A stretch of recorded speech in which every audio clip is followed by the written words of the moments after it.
അപ്പോൾ I think ഞാൻ തുടങ്ങിയൊരു സമയത്ത് ഒരു 4 ലാംഗ്വേജ് ആഡ് ഫിലിം ചെയ്തിട്ടുണ്ടായിരുന്നു. അപ്പം ആ ഒരു സമയത്ത് we travel to Bangalore and അവിടെയുള്ള ആൾക്കാർ ക്ലൈൻറ്റുമായിട്ട് ഡയറക്റ്റ് ആയിരുന്നു കമ്മ്യൂണിക്കേഷൻ ഉണ്ടായിരുന്നു. കുറെ ആൾക്കാർ ഇപ്പോഴും വിചാരിച്ചു വെച്ചിരിക്കുന്നത് വീഡിയോ പ്രൊഡക്ഷൻ എന്ന് പറഞ്ഞു കഴിഞ്ഞാൽ ഷൂട്ടിങ്ങും വീഡിയോ എഡിറ്റിങ്ങും മാത്രമാണെന്നാണ്.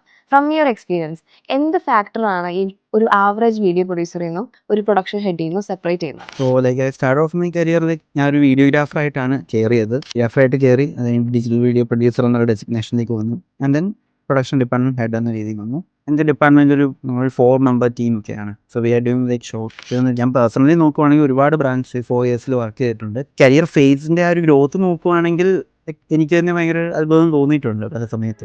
വീഡിയോഗ്രാഫറിങ് സ്റ്റാർട്ട് ചെയ്തത് എനിക്ക് കോളേജ് കഴിഞ്ഞിരിക്കുന്ന സമയത്താണ്. ഒബ്വിയസ്ലി ഇപ്പം ഞാനൊരു മീഡിയ റിലേറ്റഡ് അതായത് ഫിലിം സ്കൂൾ കൈൻഡ് ഓഫ് സ്കൂളിൽ നിന്നാണ്, അങ്ങനത്തെ ഒരു കോളേജിൽ നിന്നാണ് ഇങ്ങോട്ട് വന്നത്. അപ്പം കുറേ പേരും ആ റിലേറ്റഡ് ആയിട്ടുള്ള കോഴ്സസ് ഒരുപാട് എടുക്കുന്നു. പിന്നെ അല്ലാണ്ട് വേറെ കോഴ്സസിൽ നിന്ന് മാറി ഇങ്ങനെ ഈ ഒരു പ്രൊഫഷനിലേക്ക് വരുന്ന ആൾക്കാരുമാണ്. അപ്പം അങ്ങനെയുള്ള ആൾക്കാരോട് പറയുകയാണെന്ന് വെച്ചാൽ ഈ ഒരു ഫീൽഡിൽ ഒരുപാട് ഓപ്പർച്യൂണിറ്റീസ് ഉണ്ട്. ഫ്രീലാൻസ് ആയിട്ടും ചെയ്യാം, അല്ലെങ്കിൽ ഒരു ബ്രാൻഡിന് വേണ്ടിയിട്ടും ഹൗസിൽ വർക്ക് ചെയ്യാം, അല്ലെങ്കിൽ ഫോർ ലൈക്ക് ഒരു അഡ്വർടൈസിങ് ഏജൻസി ഓർ മാർക്കറ്റിംഗ് ഏജൻസീസിൽ വർക്ക് ചെയ്യാം. അപ്പോൾ ലൈക്ക് ഒരു മാർക്കറ്റിംഗ് ഏജൻസി, ഒരു അഡ്വർടൈസിങ് ഏജൻസി, അങ്ങനത്തെ ഒരു മാർക്കറ്റിംഗ് ഏജൻസിയിലാണ് നിങ്ങൾ വർക്ക് ചെയ്യുന്നതെങ്കിൽ നിങ്ങൾക്ക് ഹസ്ൽ ചെയ്യുന്ന ഒരു സംഭവം കുറയും. കാരണം ഈ ക്ലയൻറ്റിനെ പിടിക്കുക എന്ന് പറയുന്നത് കുറച്ച് പാടാണ്. നമ്മൾ ഡിജിറ്റൽ മാർക്കറ്റിംഗ് ഏജൻസിയിൽ നിന്നപ്പോൾ എനിക്ക് കിട്ടിയ ഒരു വലിയൊരു ഓപ്പർച്യൂണിറ്റി എന്ന് പറയുന്നത് ഞാൻ ഹസ്ൽ ചെയ്യുന്ന ക്ലയൻറ്റിൻ്റെ പുറകെ പോയി എനിക്ക് ഹസ്ൽ ചെയ്യേണ്ടി വന്നില്ല. എനിക്ക് അപ്പോൾ വേണ്ടി ഷൂട്ട് ചെയ്താൽ മതിയായി. അപ്പം അതിലൂടെ എനിക്ക് ക്ലയൻറ്റുമായിട്ടുള്ള ഇൻട്രാക്ഷൻസ് നടന്നു. എനിക്കൊരു ലൈക്ക് നല്ലൊരു ഓപ്പർച്യൂണിറ്റി കിട്ടി. എനിക്ക് വലിയ ഷൂട്ടുകൾ ചെയ്യാനും ലൈക്ക് ചെറിയ ഷൂട്ട് എന്ന് പറഞ്ഞാലും എല്ലാം എക്സ്പീരിയൻസ് ആയി. അപ്പോൾ ഐ തിങ്ക് ഞാൻ തുടങ്ങിയൊരു സമയത്ത് ഒരു 4 ലാംഗ്വേജ് ആഡ് ഫിലിം ചെയ്തിട്ടുണ്ടായിരുന്നു. അപ്പം ആ ഒരു സമയത്ത് we travel to Bangalore and